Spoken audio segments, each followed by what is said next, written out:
అందరికీ నమస్కారం. నేను మీ సింగర్ ప్రవస్తి. సో సునీత గారు రీల్ పెట్టారు, దానికి ఆన్సర్ ఈ రీల్. సో లాస్ట్ వరకు చూడండి. సునీత గారు మీరు చెప్పారు, ఫస్ట్ నేను పాయింట్ వైజ్ వెళ్తాను. సో ఫస్ట్ పాయింట్ ఏంటంటే, మీరు చెప్పారు చిన్నప్పటి నుంచి చూస్తున్నాను, ఒళ్ళో కూర్చోబెట్టుకున్నాను అని చెప్పారు.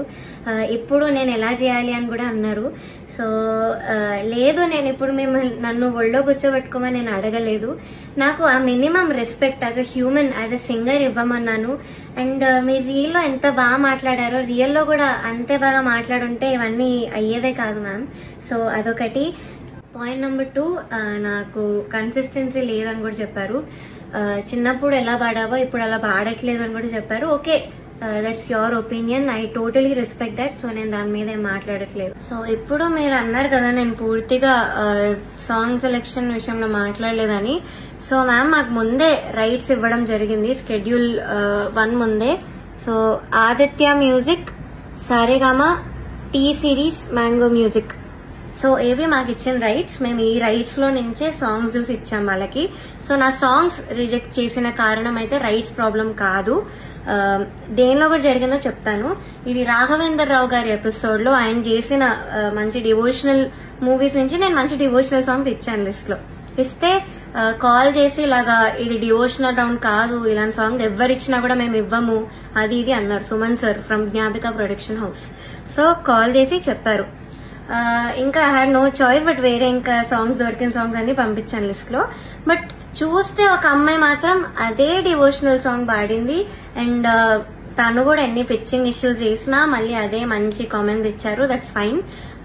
అండ్ షార్ప్ పాడుతుంటే మీరేమో సైగలు చేశారు. Instead of pointing that out in the judgement, మీరు అది చేయలేదు. మరి ఇదేంత ఫేవరెటిజం కనిపిస్తుంది, అందరికీ కనిపిస్తుంది ఈ పాయింట్ లో. అండ్ మీరు ఇది ఆన్సర్ చేయండి, ఎందుకు సైగలు చేశారు జడ్జ్మెంట్ లో చెప్పకుండా, ఇది ఒక్కటి ఆన్సర్ చేయండి మ్యామ్. అండ్ జడ్జ్మెంట్ గురించి మాట్లాడుతున్నాం కాబట్టి, ఈ యొక్క ఎపిసోడ్ లో Ilaiyaraaja sir, SPB sir episode లో మీరు ఒక పాటకి లేకుండానే ముందే జడ్జ్మెంట్ ఇచ్చి వెళ్లారు. కన్యాకుమారి అనే పాటకి మీరు ఆ రోజు ఏదో ఎక్కడికో వెళ్ళాలి అని ఆ పాట వినక ముందే మీరు కామెంట్స్ ఇచ్చేసి వెళ్లిపోయారు. అది ఎలాంటి కామెంట్ అయినా, ఒరిజినల్ సాంగ్ గురించి అయినా ఏదైనా కూడా జడ్జ్మెంటే. సో మీరు ఇలా చెప్పేసి వెళ్ళిపోయారు సాంగ్ వినకుండానే. సో అదొకటి. అండ్ మీరు రీల్లో నేను పేర్లు మెన్షన్ చేశాను చెప్పారు. ఎస్, నేను గాయత్రి అక్క ఇంకా శ్రీధృతి పేరు మెన్షన్ చేశాను. కానీ మీరు ఇంకేదో ప్రణతి ఇంకా శ్రీలలిత అని చెప్పారు మీ రీల్లో. నేను ఈ 2 నేమ్స్ ఎక్కడా కూడా వాడలేదు, వీడియోలో కానీ ఇంటర్వ్యూస్ లో కానీ ఎక్కడ ఎత్తలేదు. సో మీరు ఎక్కడి నుంచి విన్నారో, ఎవరి నుంచి విన్నారో తెలియదు మ్యామ్. నా వీడియో ఒక్కసారి చూడండి, నేను దానిలో చెప్పలేదు, ఈ పేర్లు అయితే అస్సలు ఎత్తలేదు.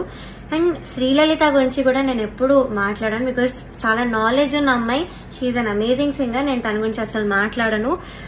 సో నా క్వశ్చన్స్, నా యాక్చువల్ క్వశ్చన్ కి మీ ఆన్సర్ రాలేదు, విచ్ ఇస్ లిరిక్స్ మర్చిపోయిన వాళ్ళు ఎందుకు టాప్ లో ఉన్నారు. I also give you the songs. Chamki Langeelesi పల్లవి స్టార్టింగ్ అయితే తను మర్చిపోయింది, అది మీరు కామెంట్స్ లో చెప్పలేదు. అండ్ సీతారామచరితం, దానిలో కూడా లిరిక్స్ మర్చిపోయారు, అది కూడా మీరు కామెంట్స్ లో చెప్పలేదు. And the third thing is, చేతుల మీద రాసుకొని వస్తే అదొక కామెడీ థింగ్ లాగా పోర్ట్రే అయింది, కానీ ఒక కాంపిటీషన్ మీరు అలా చెయ్యలేదు. అట్లీస్ట్ మార్క్స్ లో అయినా మీరు అక్నాలెడ్జ్ చేసి ఇస్తారేమో అనుకున్నాను, కానీ చూస్తే వాళ్ళందరూ కూడా టాప్ లో ఉన్నారు లాస్ట్ లో. ఇక్కడ చాలా డిస్క్రిమినేషన్ కనిపించింది మ్యామ్, వెరీ హర్టింగ్. బికాజ్ మేము ఆ పాటలకి అంత లిరిక్స్ ఉన్న పాటలు, ఎస్పెషల్లీ మన భారతంలో నేను పాడాను, అండ్ అదర్ సాంగ్స్ కూడా డైలాగ్స్ కూడా ఉన్నాయి. మన భారతం అనే పాటలో చాలా చాలా లిరిక్స్ ఉండే, కానీ మేము అక్కడ లిరిక్స్ కరెక్ట్ పాడేవాళ్ళు కూడా మర్చిపోకుండా. మేమందరం అంత హార్డ్ వర్క్ చేసుకునే, అందరు సింగర్స్ కి తెలుసు ఎంత కష్టమో లిరిక్స్ గుర్తుపెట్టుకోవడం తక్కువ డ్యూరేషన్ లో. సో మేమంతా హార్డ్ వర్క్ చేసి ఆ స్టేజ్ మీద లైట్స్ కి టెన్షన్ లో మర్చిపోకుండా పాడడానికి అంతా ట్రై చేసి పాడాక కూడా మీరు మర్చిపోయిన వాళ్ళకి, చేతి మీద రాసుకొని వచ్చిన వాళ్ళని అంత అప్రిషియేట్ చేస్తే మాకు డెఫినెట్లీ హర్టింగ్ ఉంటుంది ma'am. It's very very discriminating. So ఇంకొకటి, మీరు మ్యాంగో మ్యూజిక్ వాటి గురించి మాట్లాడారు కదా మ్యామ్. ఫస్ట్ థింగ్ వచ్చేసి, నాకు మా గురువు గారు నిహాల్ కొండూరి గారు, ఆయన కంపోజిషన్ లో, అది మీరు పాడిన ఆయన కంపోజిషనే. సో ఆయన ఇలాగా ఎవరెవరు అవైలబుల్ ఉన్నారు కోరస్ పాడడానికి అంటే ఐఎమ్ ఇంట్రెస్టెడ్ సార్ అని నేను చెప్పాను. సో నాకు ఆపర్చునిటీ అలా వచ్చింది. సో ఇంకొకటి ఏంటంటే మీరు అన్నారు నిన్ను మీ మదర్ని సేఫ్ గా పంపిమని నేనే చెప్పాను అని. మ్యామ్ ఫస్ట్ థింగ్ మా మదర్ రాలేదు ఆ రోజు, మా మదర్ని అలో కూడా చేయలేదు, నేను ఒక్కదాన్ని వచ్చాను. నాతో పాటు మీ అసిస్టెంట్ అక్క వచ్చారు, బికాజ్ అక్క ఇక్కడే ఉంటారంటే ఇంటి పక్కన, అందుకే వచ్చారు. So my mother was not there ఆ రోజు, వేరే వాళ్ళ ఒక మదర్ వచ్చారు. సో నన్ను పికప్ చేసుకున్నప్పుడే మా మదర్ కిందకు వచ్చి అక్కతో అయితే చెప్పారు, నైట్ ప్లీజ్ డ్రాప్ చేసి వెళ్ళండి, ఇది మాత్రం నేను రిక్వెస్ట్ చేస్తున్నాను మిమ్మల్ని అని అడిగితే ఓకే అన్నారు అక్క.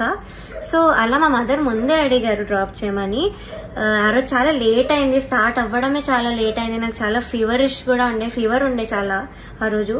సో వెళ్లేటప్పుడు అక్క మాత్రం నన్ను డ్రాప్ చేసి వెళ్లారు అని చెప్పారు కూడా, మా ఇల్లు మీ ఇంటి పక్కనే, సో అందుకే నాకు కుదిరిందని కూడా చెప్పారు.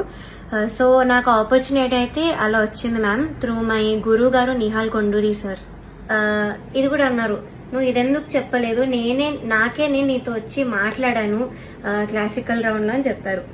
సో ఓకే నేను ఇది మాట్లాడాలి, దీని గురించి చెప్పాలి. సో ఏమైందంటే నేను పాడలేను పల్లవైన అనే పాట పాడాను క్లాసికల్ రౌండ్ లో. యాజ్ మ్యామ్ చెప్పినట్టు క్లిక్ ఒకటి వెళ్ళింది, మృదంగం ఒకటి వెళ్ళింది. So I had to follow click follow అయి నేను పాడాను, ఐ డెంట్ మిస్ ఎనీ స్వరం. కానీ మిస్ అవ్వకపోయినా కామెంట్స్ లో ముగ్గురులో ఒక జడ్జ్ నుంచి నాకు అక్కడ స్వరం పోయింది కదా, తప్పులు అవుతూ ఉంటాయిలే అన్న కామెంట్ వచ్చింది. సో అది మార్క్స్ మీద ఎఫెక్ట్ అవుతాయేమో అని నేను అప్సెట్ అయ్యాను. ఆఫ్ కోర్స్ అప్సెట్ అయ్యాను, కాంపిటీషన్ ఉన్నప్పుడు నా ప్లేస్ లో ఎవరైనా అప్సెట్ అవుతారు అని మేబీ మీరు చెప్పినట్టు బీయింగ్ 19 year old నా ఏజ్ కూడా ఇష్యూ ఏమో, బట్ నేను అప్సెట్ అయ్యాను.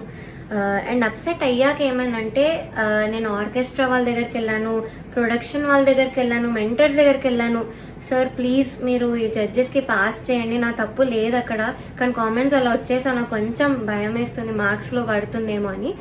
సో ఇది నేను అన్నిసార్లు వెనకాల పెడితే వాళ్ళు వచ్చి మీకు చెప్పారు, అది మీరు విన్నారు, నేను చూసా వాళ్ళు చెప్పేటప్పుడు మీరు విన్నారు, దెన్ మీరు రియలైజ్ అయ్యి వచ్చి నాతో మాట్లాడారు, అది నేను చూసాను మ్యామ్. సో అంతేగాని మీరు వచ్చి మీరు రియలైజ్ అయ్యి నేను అప్సెట్ కనిపిస్తున్నాను అయితే మీరు మాట్లాడలేదు. అప్పుడు కూడా మీరు ఎలా మాట్లాడారంటే ఊరికే అప్సెట్ అయిపోతున్నారన్న వేలో మీరు మాట్లాడారు, ఐ స్టిల్ రిమెంబర్.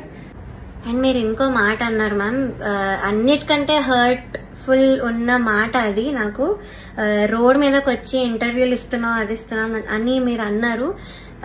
ఒక 19 year old ని పట్టుకొని అనే మాట అయితే అది కాదు మ్యామ్. అండ్ నేను రోడ్ మీద ఇవ్వలేదు మ్యామ్, నేనేం ధర్నాలు చేస్తూ అలా చేయలేదు. ఫస్ట్ ఆఫ్ ఆల్ మా ఇంటి నుంచే జూమ్ ఇంటర్వ్యూస్ అటెండ్ అయ్యాను, అండ్ ఆఫీసెస్ కి వెళ్ళే నేను ఇంటర్వ్యూ ఇచ్చాను. సో రోడ్ మీద అయితే నేను I didn't create any nuisance. So మీరు ఆ మాట అనడం మాత్రం is very very wrong ma'am, I didn't expect that from you. And ma'am మీరు ఇంకొకటి అన్నారు, నేను ఏదో రెవల్యూషనరీగా ఏదో చేశాను, ఏదో మాట్లాడానని. సో అది కీరవాణి గారు ఇలా వెడ్డింగ్ షోస్ లో పాడే సింగర్స్ గురించి ఇలా అన్నారు కదా.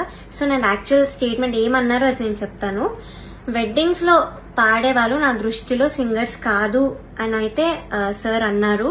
సో అది మీరు సార్ ఒపీనియన్ అని కూడా అన్నారు రీల్లో. సో అది నాకైతే ఒక ఇన్సల్ట్ లా అనిపించింది మ్యామ్, బికాస్ ఫర్ ఎగ్జాంపుల్ అంటే ఒపీనియన్ కి ఇన్సల్ట్ కి చాలా డిఫరెన్స్ ఉంది. సో నేను దానికి ఎగ్జాంపుల్ కూడా ఇస్తాను. ఇప్పుడు నువ్వు చేసే పని నాకు నచ్చదు అంటే అది ఒపీనియన్, నువ్వు చేసే పని అసలు అది నువ్వు మనిషివే కాదు, నువ్వు పని చేస్తే నువ్వు మంచోడివే కాదు అని అంటే దట్స్ అన్ ఇన్సల్ట్. సో నాకు ఇది ఇన్సల్ట్ అనిపించింది and it's my opinion ma'am. Also మీరు ఒక వర్డ్ అన్నారు, ఓటమిని తీసుకోలేకపోతుంది అని.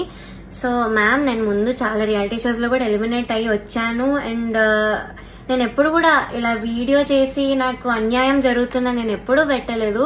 ఒక్కసారి మీరు చూడండి, అండ్ నా ఏజ్ చూసుకొని మీరు అజ్యూమ్ చేసుకోకండి ma'am. Though I'm 19 years old, I have enough experience. నాకు 15 years ఉంది మ్యామ్ ఎక్స్పీరియన్స్ రియాలిటీ షోస్ లో, and I know how to take a failure. And నేను వీక్ పర్సన్ అయితే కాదు. చిన్న ఏజ్ నుంచే నేను చాలా హార్డ్ వర్క్ చేసి నా ఫ్యామిలీ రెస్పాన్సిబిలిటీ అంతా కూడా నేను తీసుకున్నాను. సో నాకు తెలుసు మెంటల్ ప్రెషర్ ఎలా హ్యాండిల్ చేయాలో, అన్నిటినీ ఎలా హ్యాండిల్ చేయాలో నాకు తెలుసు మ్యామ్. సో నేను చాలా స్ట్రాంగ్ గానే నించున్నాను ఇప్పుడు. అండ్ నా వెనకాల ఎలాంటి పవర్ఫుల్ పర్సన్ లేరు, మాకు అంత ఇన్ఫ్లుయెన్స్ లేదు, మాకు మనీ లేదు నేను ఓన్ గా రావడానికి, నా ఓన్ మ్యూజిక్ చేసి ఓన్ సాంగ్స్ చేసుకొని రావడానికి మాకు అది లేదు. సో నేను అన్ని నా సోషల్ లైఫ్ కానీ నా స్టడీస్ అన్నిటినీ పక్కన పెట్టి మ్యూజిక్ ఇస్ మై ఎవ్రీథింగ్ అనుకుంటూ బతుకుతున్నాను. సో అలాంటి దానిలో ఇంజస్టిస్ జరిగినప్పుడు ఎవరికైనా ఉంటుంది మ్యామ్, ఇలా అప్సెట్ అవడం అనేది పక్కా ఉంటుంది. సో నేను మళ్ళీ once again I'm saying ma'am, you are a legendary singer. I was always a fan, I'm still a fan. మీరంటే నాకు చాలా చాలా అభిమానం as a singer. So judgement ఒక్కటి నేను ప్రూఫ్స్ తో మీకు పెట్టాను. So please answer my questions. Once again no personal hate, I'm still a fan of you. So ఇదొక్కటి నేను చెప్పాలనుకున్నాను ma'am. Thank you so much.